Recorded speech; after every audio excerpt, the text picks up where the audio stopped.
Assalamualaikum warahmatullahi wabarakatuh. Selamat siang Siang, Kak. semuanya. Waalaikumsalam. Siang, Oke. Kak. Bang. Nah, Tuh. bertemu lagi ya bersama saya, Kak Ovan. Semoga kalian semua baik-baik saja ya, dalam kondisi sehat walafiat semuanya, tidak ada yang terinfeksi virus atau apa. Karena sekarang kita akan memulai lagi pembahasan kita, yaitu tentang wawasan kebangsaan mengenai nasionalisme. Oke, sebelum kita memulai pembahasan, mari kita berdoa dulu menurut agama dan keyakinan kita masing-masing agar apa yang kita pelajari hari ini bermanfaat untuk kehidupan kita ke depannya. Berdoa menurut agama dan keyakinan kita masing-masing. Berdoa mulai.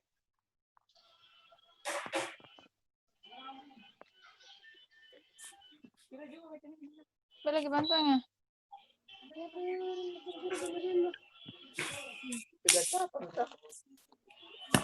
Oke, selesai. Kita mulai langsung ke penjelasan. Sebelum saya memulai, silahkan di-mute dulu agar kondusif suasananya.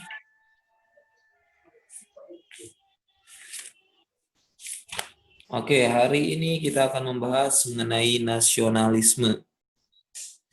Tentu saja sudah kerap didengar oleh semua teman-teman.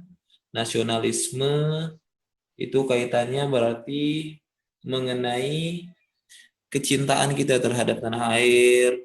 Kemudian nasionalisme juga identik dengan perjuangan untuk Indonesia itu sendiri, perjuangan untuk nation kita sendiri nation itu sendiri. Ya, kemudian dari nasionalisme tentunya kita awali dengan bagaimana kita mengetahui apa itu nasionalisme. Yes. Yang pertama, apa itu nasionalisme? Coba. Nasionalisme itu adalah paham kebangsaan yang memiliki makna kesadaran dan semangat kebangsaan serta cinta terhadap tanah air. Oke, kata kuncinya adalah cinta tanah air. Jadi kalau pengertiannya, misalnya teman-teman semua mau mendefinisikan sendiri pengertiannya boleh. Yang penting kata kuncinya itu adalah cinta terhadap tanah air. Contohnya, nasionalisme adalah rasa cinta terhadap tanah air, bangga berbangsa Indonesia, bangga berbahasa Indonesia, dan lain-lain. Itu sudah bisa masuk ke pengertian dari nasionalisme itu sendiri. Intinya pemahaman mengenai nasionalisme harus kita awali dengan keyword-nya itu cinta tanah air. Seperti itu. Itu untuk definisi dari nasionalisme itu sendiri. Setelah kita ketahui apa definisi dari nasionalisme itu sendiri, maka kemudian kita membahas mengenai apa saja indikator dari nasionalisme itu sendiri. Nah, indikator itu maksudnya apa? Indikatornya itu ya ciri-cirinya seperti apa nasionalisme itu sendiri. Sebelumnya semua sudah mendapatkan file ya?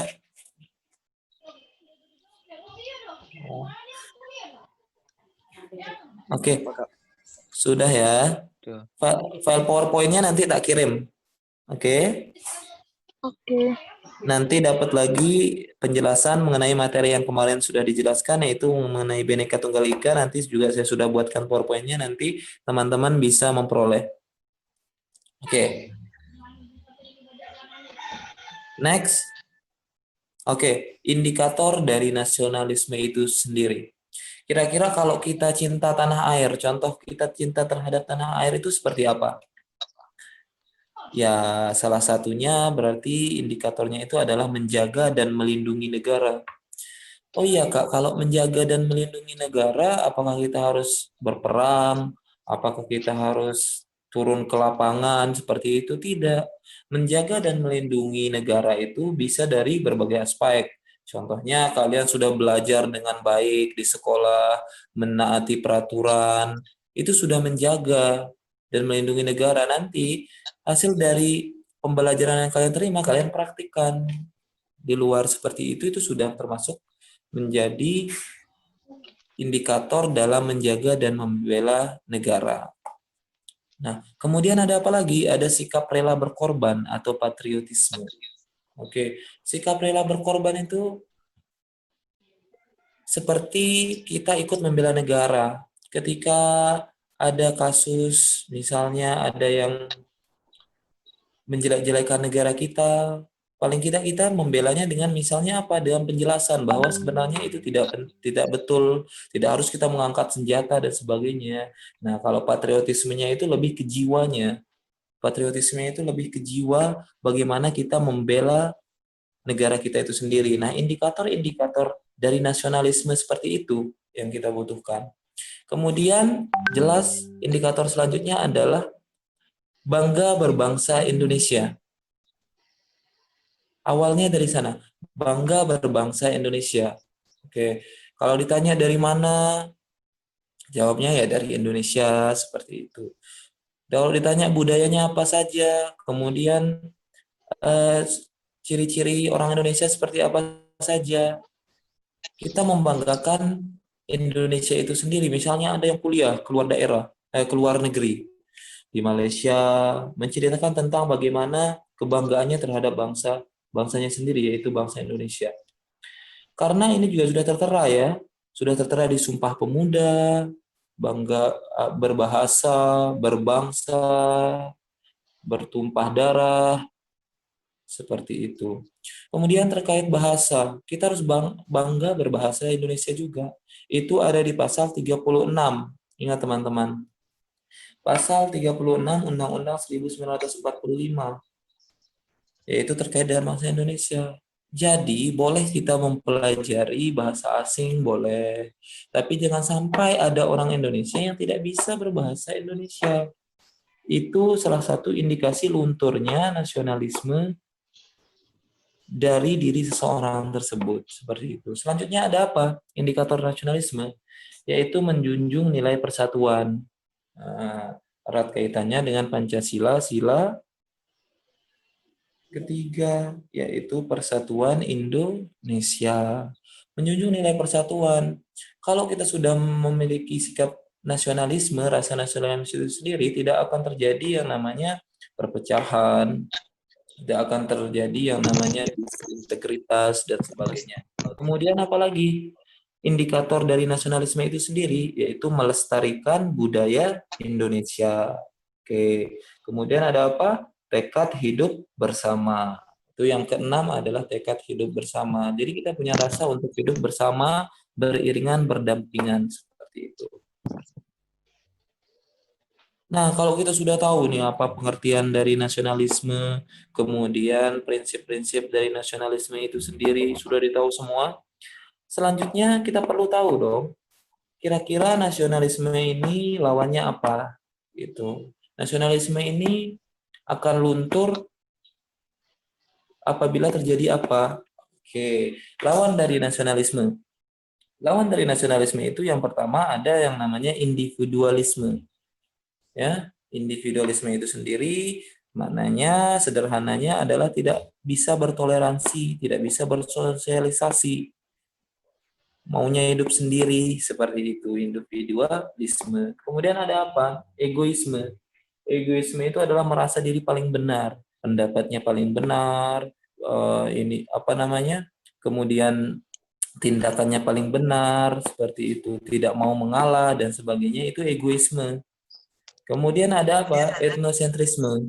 Nah, etnosentrisme di sini itu menggambarkan bahwa tidak adanya prinsip kita bisa hidup beriringan. Etnosentrisme itu kan merendahkan etnis orang lain, seperti itu. Kemudian ada apa lagi yang membuat nasionalisme itu bisa luntur, itu salah satunya adalah globalisasi. Globalisasi seiring perkembangan zaman, kemudian unsur-unsur budaya luar masuk, modernisasi itu masuk, kemudian lebih bangga kita menggunakan produk luar daripada menggunakan produk dalam negeri, kemudian kita juga lebih merasa keren jika bisa berbahasa asing, Padahal bahasa Indonesia adalah bahasa negara kita, seperti itu. Globalisasi, pengaruh-pengaruh buruk dari globalisasi dan modernisasi itu bisa menyebabkan yang namanya disintegritas bangsa. Nah, disintegritas bangsa ini terjadi apabila individualisme itu berkembang, egoisme, etnosentrisme, globalisasi, modernisasi, dan lain-lain, itu berkembang akan terjadi yang namanya disintegritas bangsa. Nah, disintegritas bangsa itu solusinya apa? Kembali lagi ke topik kita, solusi dari disintegritas bangsa itu yaitu nasionalisme. Memperkuat bagaimana nasionalisme itu kita tanamkan di diri kita masing-masing. Seperti itu. Kalau zaman dulu, pada masa kolonial, membangkitkan nasionalisme melalui kaum terpelajar itu sangat dibatasi. Dibatasi karena apa? Dalam masa kolonialisme, corak pendidikan nasional itu berlatar belakang Barat. Jadi masih karena Belanda itu berlatar belakang Barat. Kalau sekarang, nah harusnya nasionalisme sekarang lebih kuat daripada dulu seperti itu. Nah, zaman kolonial dulu diperjuangkan nasionalisme itu melalui kom-kom terpelajar, lahirnya kom-kom terpelajar, mengajarkan bagaimana belajar mengenai adat budaya Indonesia itu sendiri, bahasa Indonesia, segala unsur-unsur yang terkait dengan Indonesia itu sendiri. Itu dipelopori oleh kom-kom terpelajar lewat pergerakan-pergerakan nasional seperti Perhimpunan Pelajar Indonesia dan Perhimpunan Indonesia melalui organisasi-organisasi seperti itu. Nah, dari sana kita harus mengetahui bagaimana cara kita mencintai dan menghargai negara kita sendiri. Seperti itu melalui apa? Misalnya lagu kebangsaan, lebih hafal lagu Korea daripada lagu kebangsaannya sendiri. Itu kan nggak masuk akal. Contohnya, misalnya lagu kebangsaan Indonesia Raya, penciptanya siapa? Nanti nggak tahu. Kemudian diperdengarkan untuk pertama kalinya dalam sidang apa, dalam acara apa, dan sebagainya. Nah, itu kan harus ditahu seperti itu. Misalnya penciptanya W.R. Supratman, kemudian ada apa namanya? Didengarkan untuk membangkitkan rasa nasionalisme itu sendiri. Awalnya itu pada saat apa? Pada saat Sumpah Pemuda, seperti itu. Jadi itu bela negara tadi yang dimaksud dengan mencintai negara itu tidak harus dengan berperang, tidak harus dengan apa. Dengan belajar pun itu sudah termasuk dalam prinsip-prinsip meningkatkan nasionalisme kita itu. Dari belajar tentang sejarah Indonesia itu seperti apa, sejarah perjuangan kemerdekaan, pembelajaran di sekolah mungkin lewat pendidikan Pancasila dan kewarganegaraan, itu bisa membangkitkan rasa nasionalisme. Jadi kalau kita sudah tahu sejarah bagaimana perjuangan bangsa Indonesia sampai ke titik kemerdekaan, kemudian kita menikmati itu sekarang, bagaimana lika-likunya dan sebagainya, dari sana kita akan, wah kasihan, seperti itu. Jadinya kita mulai menghargai, timbul rasa nasionalisme itu sendiri. Nah, adapun nasionalisme itu ditunjukkan dengan tindakan, lebih ke jiwanya itu, lebih ke tindakannya, yaitu patriotisme. Jadi ini nggak bisa dipisahkan antara nasionalisme itu rasa cinta dan bangga terhadap bangsa, dan patriotisme yaitu usaha kita berupa tindakannya. Itu tidak bisa dipisahkan. Indikatornya apa saja? Nah, aktif dalam pembangunan nasional. Nah, kalau aktif dalam pembangunan nasional itu seperti apa? Contoh konkretnya belajar dengan baik di sekolah, kemudian mengikuti pemilu. Yang kedua ada apa? Menjunjung tinggi hukum. Contoh konkretnya seperti apa? Anda keluar, menaati rambu-rambu lalu lintas, memakai helm, kemudian Anda beli motor, bayar pajak, dan sebagainya. Itu sudah menjadi contoh konkret dari indikator menjunjung tinggi hukum. Kemudian menjaga kebersihan lingkungan, mengikuti kerja bakti, buang sampah pada tempatnya. Contoh-contoh sederhana seperti itu sudah termasuk dalam sikap-sikap patriotisme, yaitu usaha berupa tindakan. Seperti itu untuk membangun rasa cinta dan bangga terhadap bangsa kita itu sendiri. Kemudian menciptakan kerukunan antar umat beragama. Contohnya tidak mengganggu kegiatan ibadah orang lain, berteman, bersosialisasi tanpa membeda-bedakan agama, seperti itu. Kemudian apa? Menggunakan produk dalam negeri. Itu punya tas, punya sepatu, punya pakaian, itu pakai produk dalam negeri. Itu salah satu tindakan yang mendukung. Seperti itu. Kemudian mempromosikan produk negeri, misalnya membuat produk sendiri itu melalui produk dalam negeri yang dipasarkan sampai ke luar negeri, seperti itu. Kemudian yang keenam, melestarikan budaya. Belajar mulok, belajar tari tradisional, menjalankan adat istiadat sesuai dengan adat masing-masing, seperti itu. Jadi budaya itu harus dilestarikan. Nah, nanti kalau kembali lagi ke lawannya nasionalisme, kalau datang yang namanya modernisasi dan globalisasi, takutnya lunturnya itu.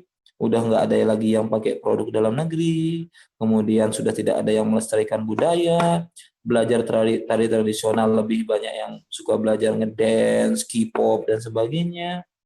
Kemudian menjalankan adat istiadat sudah banyak yang malas karena gadget dan sebagainya. Nah, seperti itu untuk nasionalisme.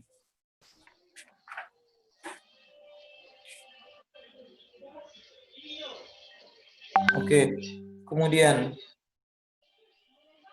tujuan dari pembelajaran yang tadi, tujuan mempelajari Pancasila, kemudian tujuan kita mempelajari Bhinneka Tunggal Ika, tujuan kita mempelajari yang namanya konstitusi kita, itu tujuannya tetap dalam ranah memasyarakatkan Pancasila dalam pendidikan Pancasila dengan membangun pengembangan jiwa dan semangat nasionalisme sebagai perwujudan dari rasa cinta terhadap tanah air.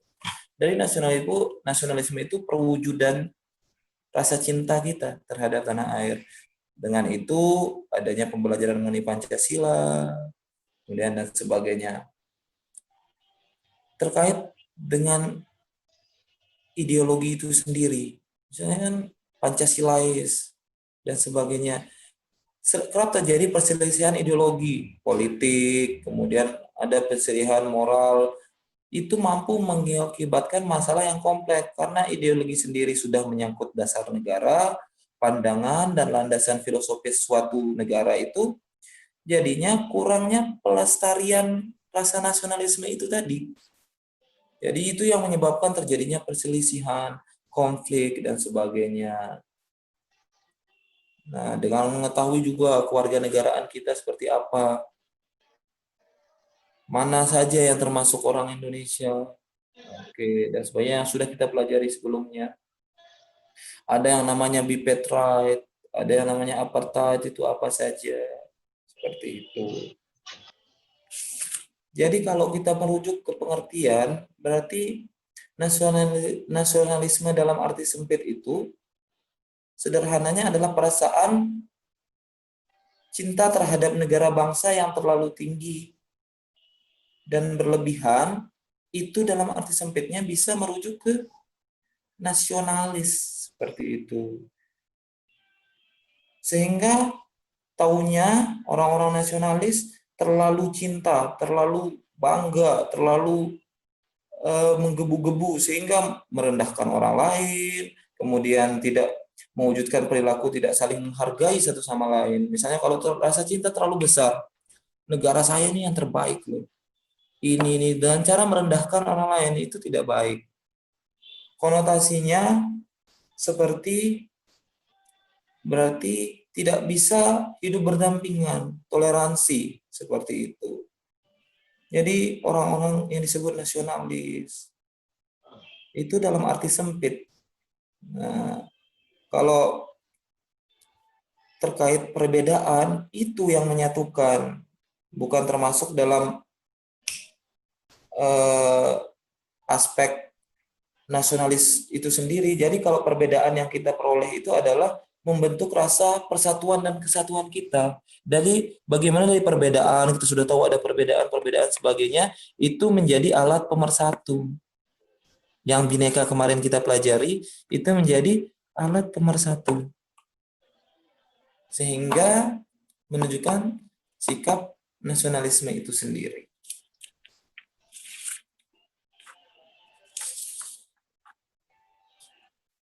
Nah, terkait dengan ideologi lagi. Ideologi kita itu kan Pancasila. Berarti adalah gagasan, dasar, fundamental, seperti itu. Jadi di ideologi kita itu memuat yang namanya persila di Pancasila tersebut. Ideologi nasional NKRI itu kan memuat 5 sila. Nah, 5 sila itu berkesinambungan, saling berhubungan satu sama lain, seperti sistem. Nah, ada bentuk-bentuk nasionalisme itu sendiri. Nah, bentuk nasionalisme kewarganegaraan yang dikenal dengan nasionalisme sipil, subjeknya adalah rakyat sipil. Nasionalisme kewarganegaraan adalah yang memiliki kebenaran politik oleh dan untuk rakyatnya dalam keaktifan berbangsa dan bernegara, seperti itu.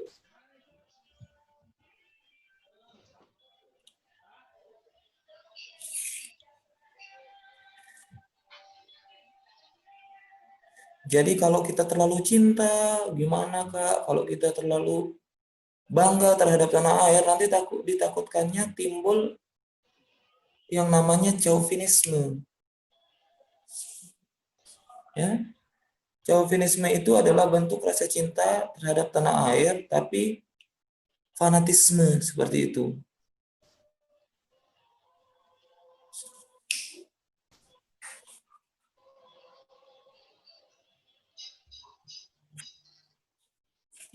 Nggak tahu. Siapa yang nulis?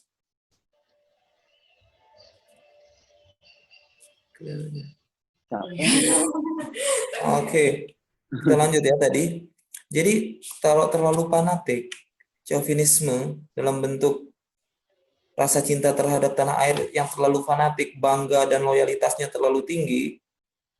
Nah, jadi nanti memandang rendah bangsa lain, itu yang tidak diinginkan dari prakteknya. Ingat ya tadi ya, patriotisme itu adalah dalam bentuk sikap yang timbul dari kita sudah mengamalkan yang namanya nasionalisme itu sendiri. Sikap yang timbul dari rasa cinta dan berani terhadap tanah air untuk rela berkorban demi tanah air. Seperti itu. Nasionalisme itu ingat ya, nasionalisme itu adalah pembagian nasionalisme itu ada nasionalisme kewarganegaraan, ada nasionalisme dalam bentuk sipil yaitu subjeknya adalah rakyat sipil, sedangkan nasionalisme kewarganegaraan adalah nasionalisme yang memiliki kebenaran politik dari, oleh, dan untuk rakyatnya. Jadi misalnya bentuk nasionalisme di mana negara mendapatkan partisipasi aktif dari warga negara berdasarkan kebenaran politis itu yang dinamakan dengan nasionalisme kewarganegaraan.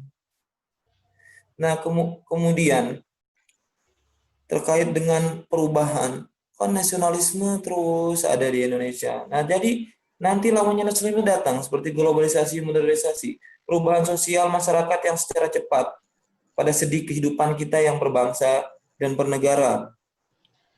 Itu disebut sebagai revolusi masyarakat. Jadi revolusi masyarakat itu perubahan sosial masyarakat secara cepat pada sendi kehidupan berbangsa dan bernegara. Nanti ditanya, Ciri-ciri nasionalisme apa? Oh, gampang, tinggal dijawab sesuai indikatornya yang tadi. Itu adalah bangga terhadap bangsa dan tanah air secara umum, kemudian menggunakan produk-produk dalam negeri dan lain-lain yang sudah disebutkan tadi. Oke, itu terkait tentang materi nasionalisme.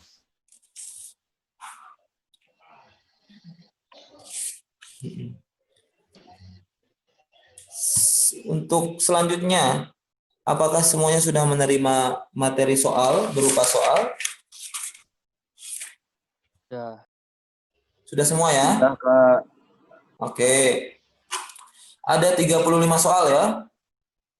Iya.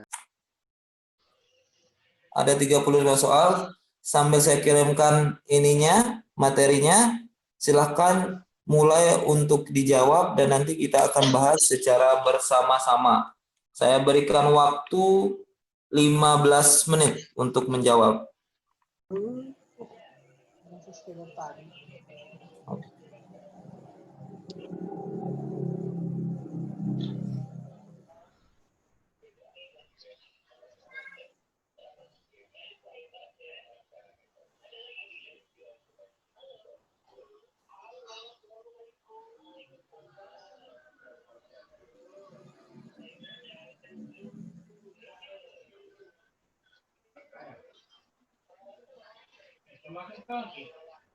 Hah? Sudah.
Ada apa? Ini sudah kah?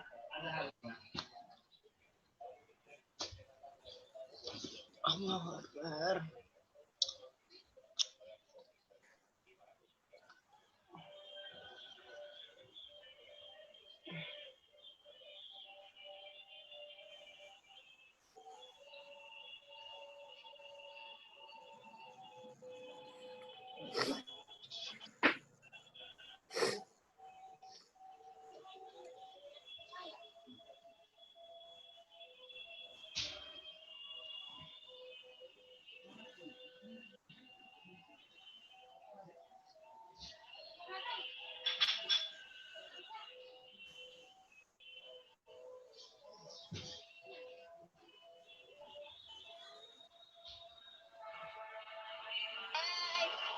Iya, hati-hati dengan hati, karena hati bisa. Iya, hati-hati yang di hati kamu jaga jalan. Ya, jadi jangan. Maaf ya, ini emang pasaran. Ada Ebi boleh, ada Ebi lah. Ebi, ya Allah, agak sumpah kayak gitu. Kalau kamu nggak boleh gitu, Le. Gimana kok caranya? Iya, aku kayak apa kayak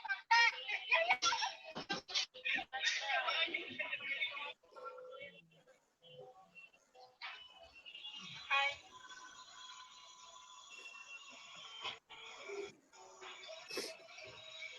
Lagi lemes ya, Ingat itu selalu ya, Ingat.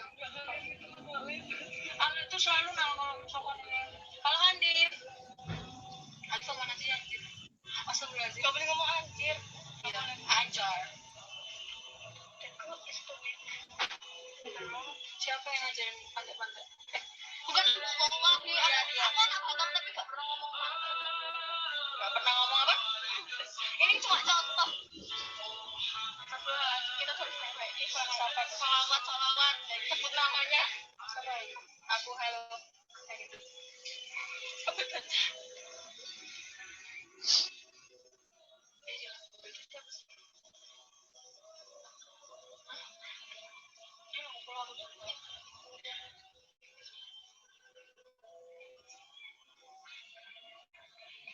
Ada, nggak ada. Wah, iya, bukan.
Oke, teman-teman semuanya, waktunya sudah habis, saatnya kita membahas soal bersama.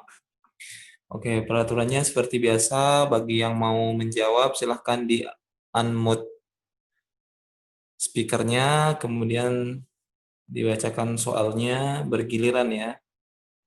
Oke, soal yang pertama, siapa yang mau menjawab?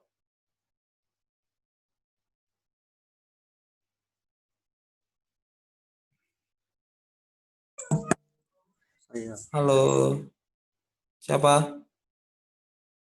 Ya. Oke, coba. Baca soal. Yang pertama, Semangat nasionalisme kaum terpelajar dalam membangun pendidikan skala nasional pada masa pergerakan kemerdekaan didasarkan pada corak pendidikan nasional berlatar belakang barat dan terbatas. Oke, betul sekali ya nomor satu. Jadi seperti yang kita jelaskan tadi di materi bahwa nasionalisme kaum terpelajar dalam membangun pendidikan itu pada masa pergerakan kemerdekaan RI itu yang digawangi oleh kolonial Belanda. Jadi sangat terbatas dan berlatar belakang barat. Sehingga kesesuaian terhadap nilai dan norma luhur masyarakat Indonesia terbatas pada ilmu barat. Oke, nomor satu jawabannya E. Nomor dua, siapa yang mau menjawab nomor dua?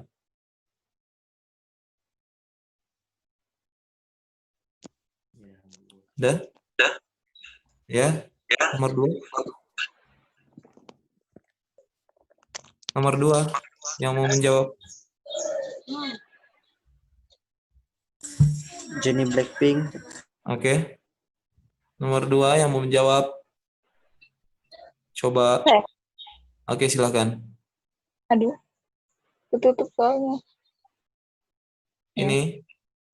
Hadirnya kehidupan masyarakat saat ini dipelopori oleh sejarah pergerakan nasional Indonesia yang dilakukan oleh kaum terpelajar. B. Oke.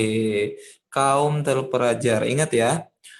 Hadirnya pergerakan nasional untuk menghidupkan yang seperti yang kita jelaskan tadi, untuk menghidupkan masyarakat yang lebih baik dan semangat nasionalismenya lebih tinggi, itu dipelopori oleh kaum terpelajar dan profesional. Hal ini ditunjukkan dengan perubahan cara memperjuangkan kemerdekaan dengan cara organisasi berskala nasional. Ingat ya, perhatikan organisasi. Tidak harus dalam peperangan, lewat organisasi, perhimpunan, dan sebagainya juga bisa yang memperjuangkan hak-hak masyarakat Indonesia pada saat kolonial tadi. Oke. Nomor 3.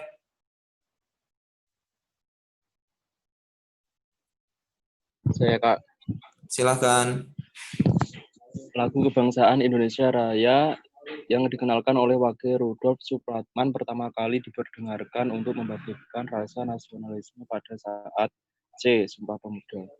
Iya, Sumpah Pemuda itu tanggal berapa? 28 Oktober Ya, setahun. 1928. Oke. Jadi pertama kali lagu Indonesia Raya diperdengarkan itu ada yang tahu menggunakan alat musik apa? Pianika. Apa? Angklung. Jadi ini pengetahuan buat kalian. Pertama kali lagu Indonesia Raya itu diperdengarkan dengan biola milik W.R. Supratman pada saat Sumpah Pemuda tahun 1928 tanpa lirik. Ingat ya? Yang sekarang menjadi lagu nasional Indonesia. Oke. Jadi nomor 3 jawabannya adalah C. Sumpah Pemuda. Nomor 4 yang mau jawab. Saya Kak. Ya, silakan. Tuh, mau ngasih siapa duluan? Terserah kalian.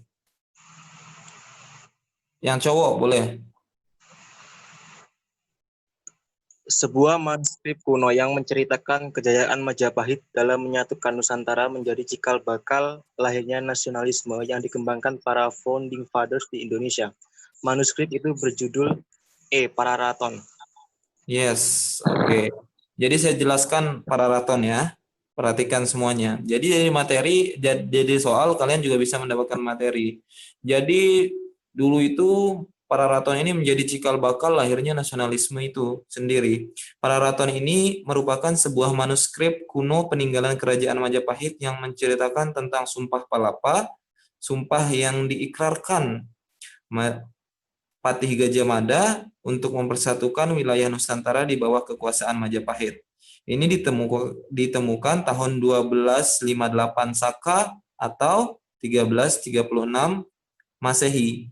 Sumpah inilah yang kemudian menjadi inspirasi lahirnya semangat nasionalisme itu sendiri. Oke, benar jawabannya. Nomor 5, yang cewek tadi yang mau jawab. Nomor 5. Kak, itu bukan yang negara Kertagama ya? Yang mana? Yang barusan. Pararaton. Negara Kartagama Pancasila.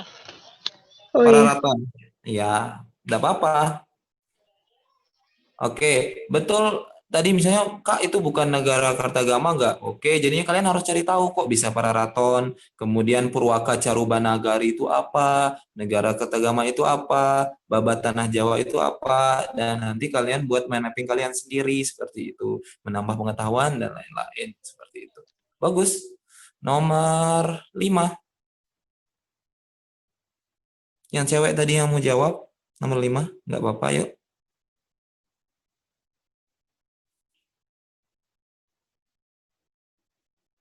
Ayo, nomor 5. Ada nomor 5. Oke, nggak apa-apa yang cowok lagi. Nomor 5.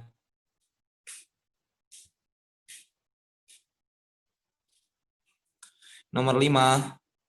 Saya Kak, Ya, silakan. hakikat sebuah negara yang menekan pada unsur pemerintahan adalah A. Negara merupakan alat untuk mengatur dan mengendalikan masyarakat secara bersama-sama atas nama rakyat. Atas nama rakyat. Oke.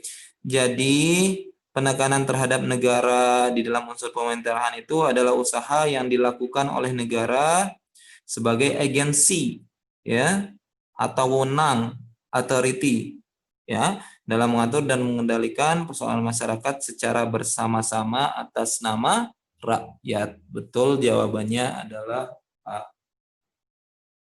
Selanjutnya nomor 6. Yuk, yang udah tadi juga nggak apa-apa, mengulang jawab nggak apa-apa.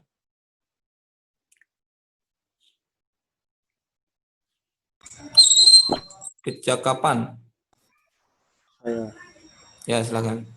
Kecakapan seseorang sebagai WNI yang mendapatkan hak serta berkewajiban dalam usaha-usaha bernegara ditetapkan pada saat dilahirkan.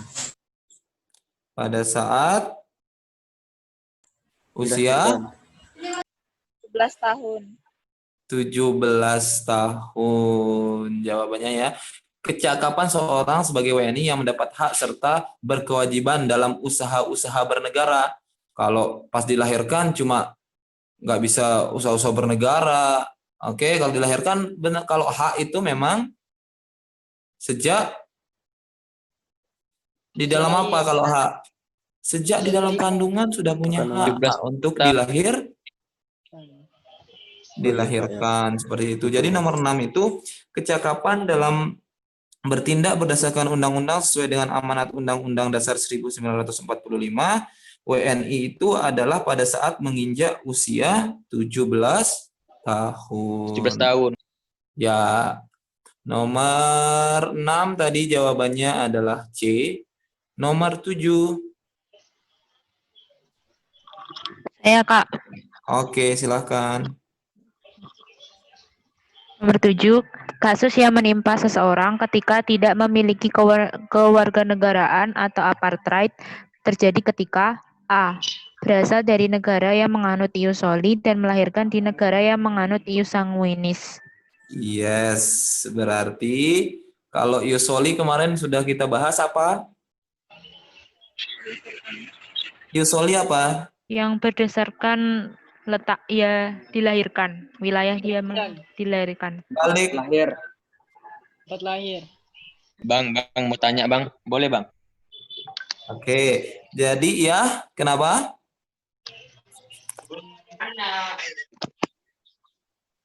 Kak mau tanya boleh? Ya, silahkan. Ius soli ataupun ius sanguinis itu termasuk dalam materi TWK dengan judul apa Kak? Oh, ada waktu itu kita membahasnya di Bhinneka Tunggal Ika. Di Bhinneka Tunggal Ika, kalau nggak salah. Kemudian kita bahas juga di warga negara. Oh, oke Kak, terima kasih ya Kak.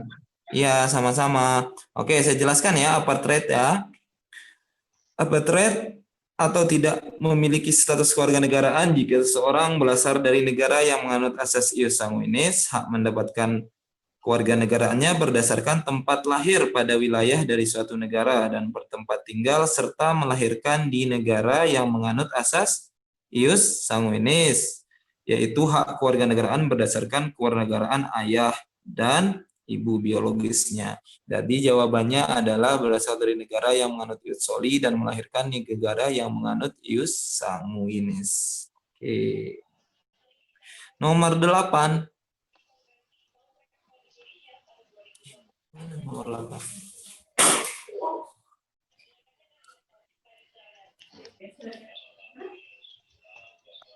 Saya, Kak. Iya, silahkan. Fenomena generasi muda yang mengalami kebudaran terhadap jiwa nasionalisme disebabkan karena C. Ukuran nasionalisme dipahami hanya sebatas perjuangan secara fisik. Fenomena generasi muda yang mengalami kepudaran terhadap jiwa nasionalisme. Ukuran nasionalisme dipahami hanya sebatas perjuangan secara fisik. Tadi sudah kita jelaskan di penyampaian materi sebelumnya bahwa untuk menunjukkan itu bukan hanya dengan berperang, berkelahi dengan bangsa lain atau memberontak dan sebagainya, tapi juga bisa dilakukan tanpa fisik. Contohnya apa tadi? Yang kita bahas di materi? Bisa melalui belajar dengan rajin, membuang sampah pada tempatnya dengan hal-hal sesederhana itu, seperti itu. Nomor 9. Nomor 9. Yang mau menjawab?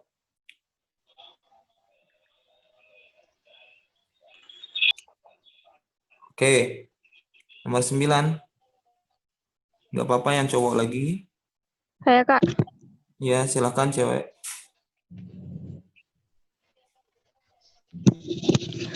Memasyarakatkan Pancasila dan pendidikan Pancasila di lingkungan sekolah merupakan upaya untuk menumbuh kembangkan jiwa dan semangat nasionalisme serta rasa cinta tanah air. Yes. Berarti kalau pengertian memasyarakatkan Pancasila dan pendidikan Pancasila di lingkungan sekolah itu secara bentuk fisiknya dilakukan melalui mata pelajaran yang namanya Pendidikan Pancasila dan Kewarganegaraan. Kemudian diajarkan bagaimana cara mempraktikkan itu di lingkungan sekolah, dibawa ke lingkungan luar. Jadi tujuannya itu biar semangat nasionalisme sebagai perwujudan dari siswa, kemudian dia bawa keluar, seperti itu. Betul, jawabannya nomor 9, yaitu menumbuhkan jiwa dan semangat nasionalisme serta rasa cinta terhadap tanah air. Nomor 10.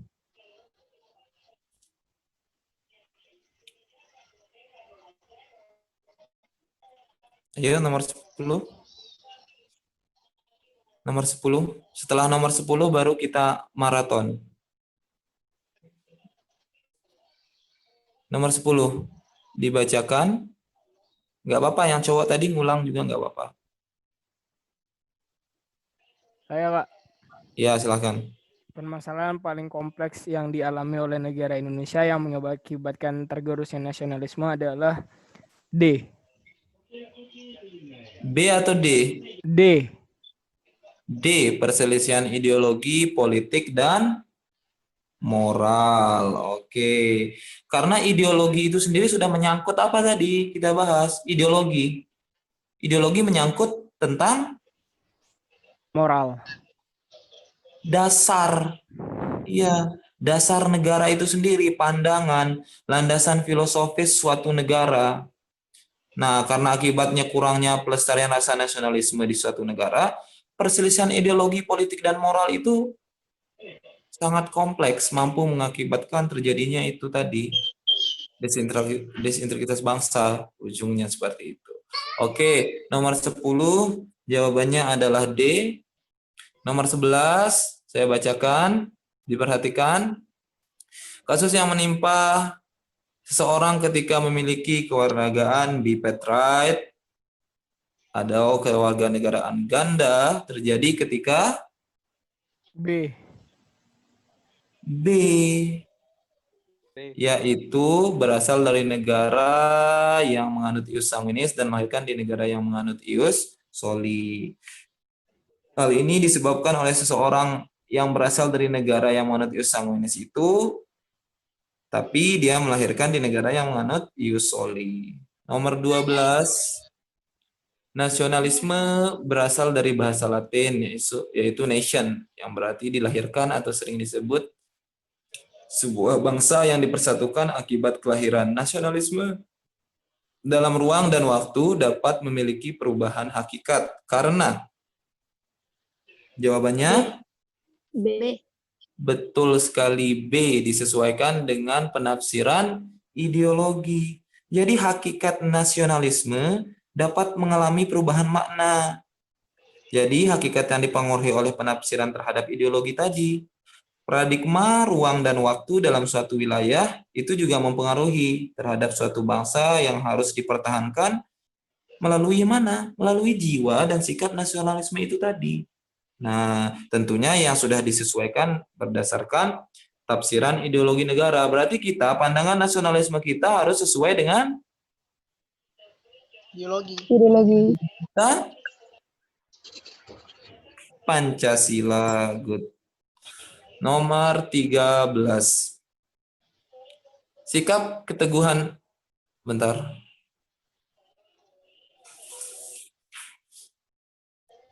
Oke, sorry.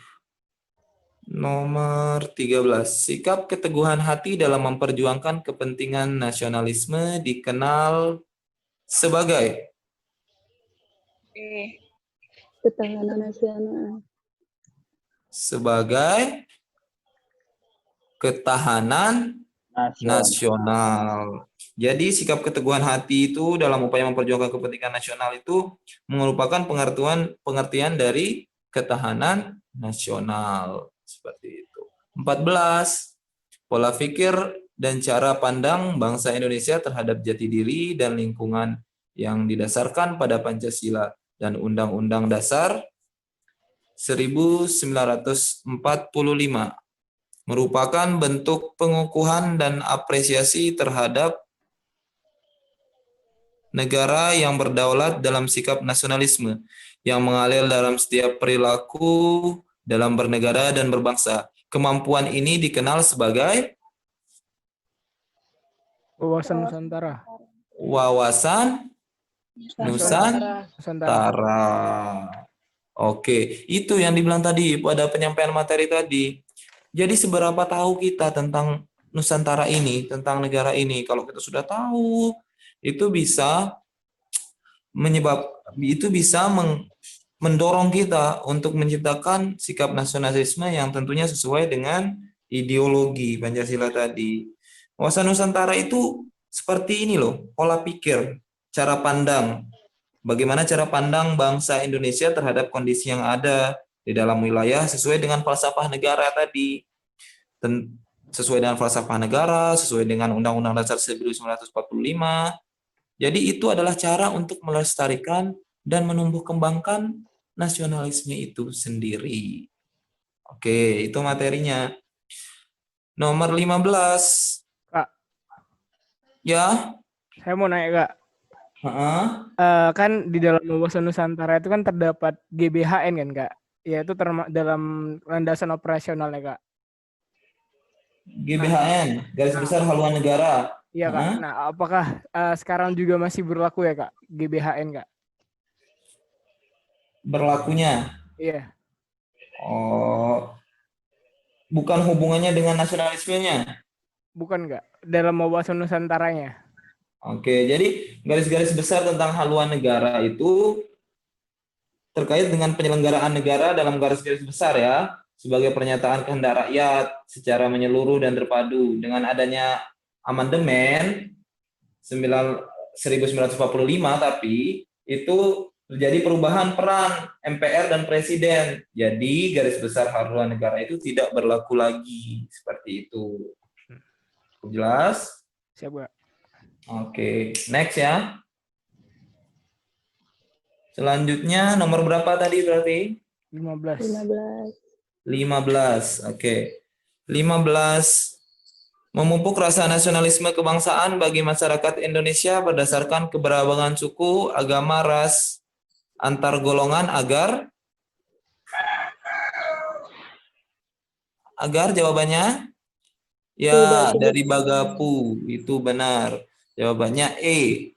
Nasionalisme itu tidak kehilangan kepribadian bangsa. Jadi, nasionalisme harus dipupuk sebagai upaya negara terhadap masyarakat, terhadap keberagaman yang ada di Indonesia demi menjaga kepribadian bangsa itu sendiri. Seperti itu. Nomor 16, nasionalisme yang lahir di Indonesia bukanlah nasionalisme Barat, melainkan nasionalisme of humanity yang dikemukakan oleh Insinyur Soekarno, yang berarti bahwa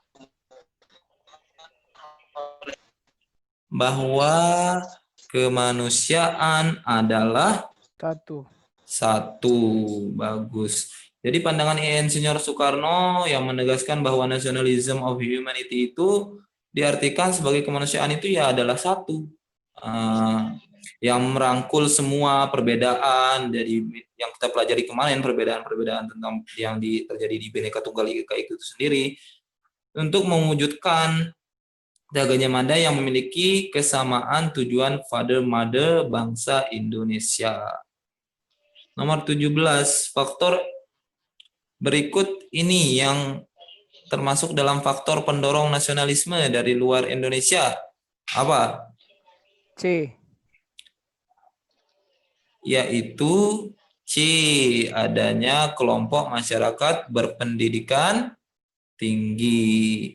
Jadi faktor-faktor eksternal pendorong nasionalisme itu ada beberapa. Salah satunya kemenangan Jepang atas Rusia, kemudian kebangkitan nasionalisme Asia Afrika, kemudian timbulnya paham baru tentang nasionalisme, kemudian munculnya ideologi baru. Kemudian kalau merupakan faktor internal pendorong nasionalisme Indonesia itu yang tadi, ya, ingat ya, kecuali itu. Oke.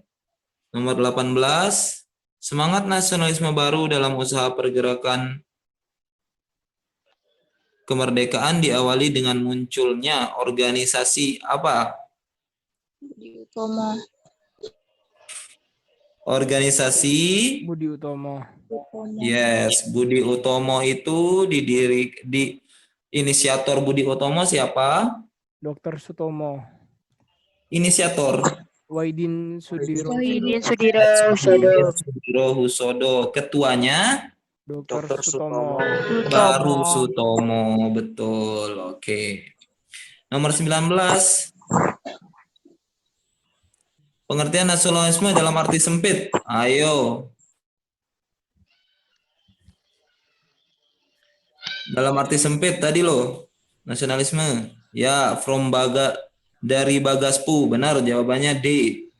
Nah, karena nasionalisme yang seperti kita sampaikan tadi dalam arti sempit adalah perasaan terhadap negara bangsa yang terlalu tinggi, berlebihan, sehingga mewujudkan perilaku tidak saling menghargai satu sama lain. Oke. Itu ya. Nomor 20, Nomor 20, yang termasuk dalam aspek pembentuk rasa nasionalisme adalah nomor 20, D. Yang bukan termasuk dalam aspek pembentuk rasa nasionalisme adalah perbedaan yang mempersatukan. Oke. Jadi perbedaan yang mempersatukan bukan termasuk aspek pembentuk nasionalisme, melainkan membentuk rasa persatuan dan kesatuan. Nomor 21. Tonggak kesadaran akan sikap nasionalisme Indonesia dimulai sejak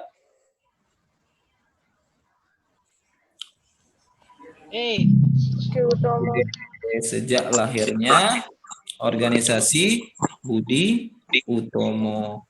Dua-dua ideologi nasional NKRI adalah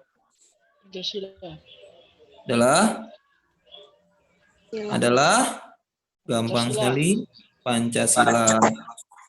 Nomor 23, semangat nasionalisme sejatinya tertuang dalam ideologi Pancasila yang mengerucut pada sila keberapa? Ketiga, mengerucut kepada sila ketiga. Ingat ya. Kemudian bentuk nasionalisme salah satunya adalah nasionalisme kewarganegaraan yang subjeknya adalah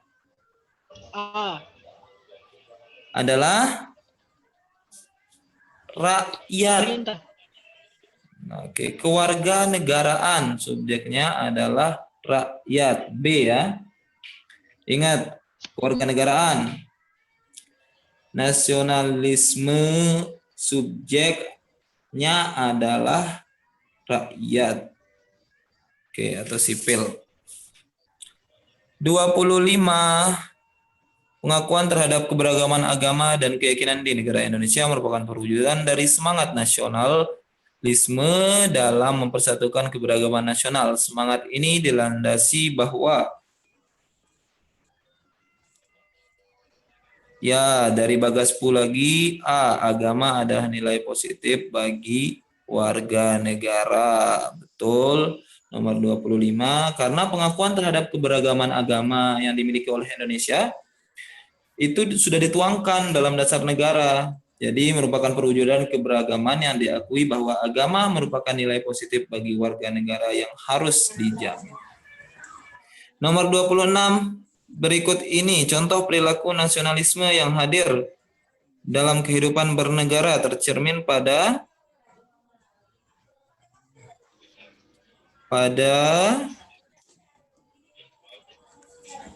kecuali menggunakan produk dalam negeri. Oke, menggunakan produk dalam negeri merupakan bentuk perilaku cinta tanah air yang diwujudkan atas dasar nasionalisme. Keberlakuannya pada kehidupan sosial masyarakat bukan peran warga negara dalam melakukan kegiatan bernegara. Ingat ya, bedakan ya. Oke. Kemudian nomor 27. Tujuan perwujudan sikap dan perilaku yang mencerminkan nasionalisme. Jawabannya adalah A, pintar. Jadi menghilangkan tuntutan berlebih warga negara. Karena sikap nasionalisme itu mampu menghilangkan hal itu. Hal ini disebabkan karena kesadaran akan rasa persatuan dan kesatuan yang menyadarkan bahwa bentar ya, bentar. Dia pakai mobil dia, kita pakai mobil kita. Bunda sama pengadil memperadanya, Mas. Mereka lah. Kau udah sembahyang belum? Dah.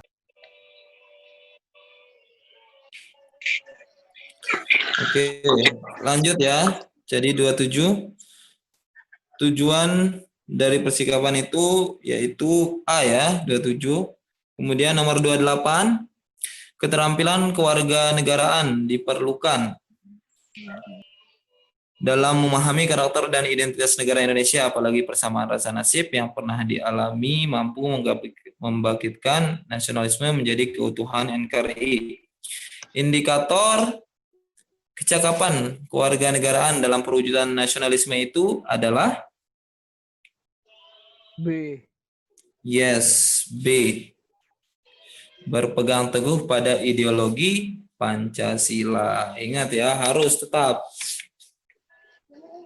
Kalau nasionalisme tanpa Pancasila nanti takutnya menjadi nasionalis seperti itu. 29. Hambatan yang bisa 29. Kesadaran akan nasionalisme terkadang membelenggu dan menghambat rakyat dan pemerintah sendiri. Hal ini bisa terjadi ketika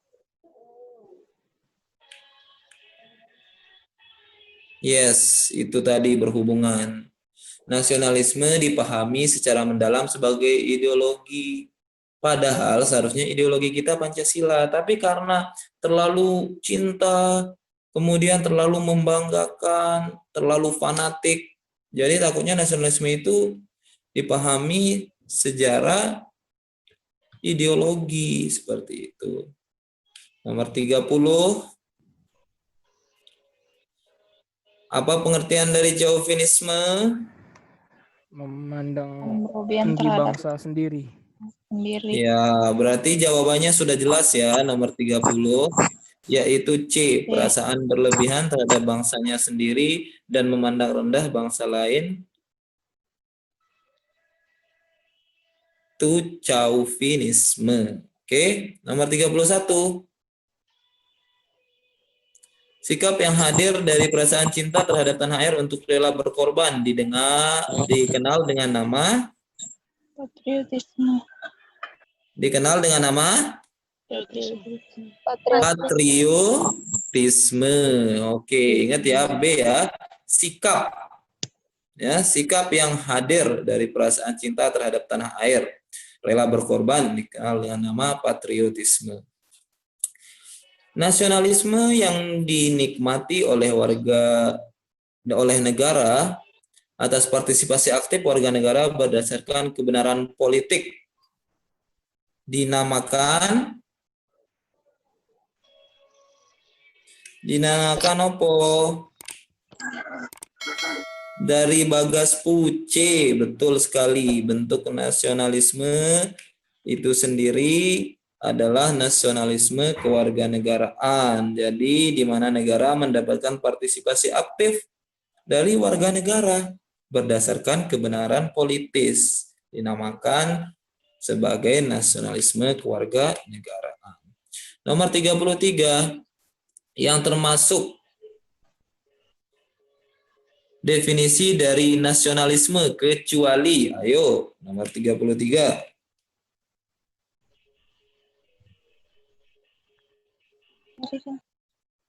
Ya, Kak. Kak. Yes. Jadi kalau perubahan sosial masyarakat yang cepat dalam kehidupan berbangsa itu apa namanya?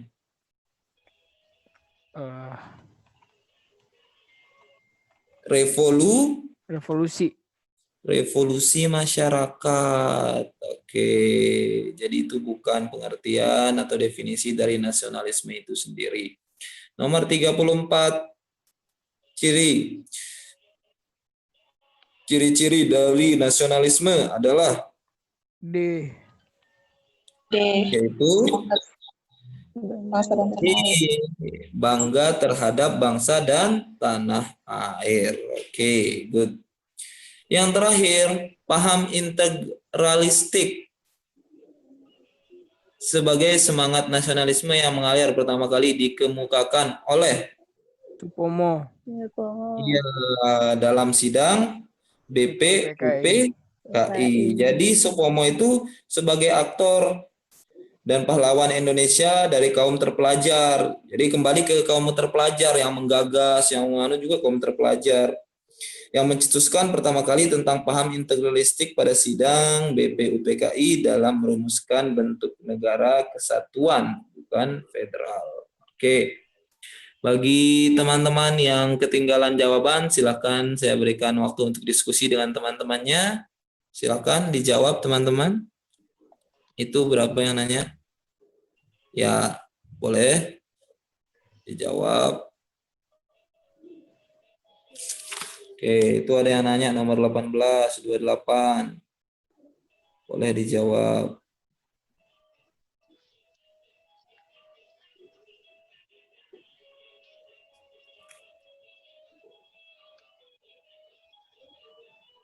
Oke, nanti kunci jawabannya akan dikirimkan juga ke grup ya.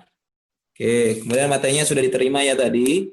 Jawabannya nanti akan dikirimkan ke grup. Oke, terima kasih teman-teman atas waktu dan kesempatannya. Sebelum kita akhiri, kita berdoa semoga apa yang kita pelajari pada siang hari ini atau sore hari ini bisa bermanfaat bagi kehidupan kita ke depannya. Berdoa menurut agama dan keyakinan kita masing-masing. Berdoa mulai.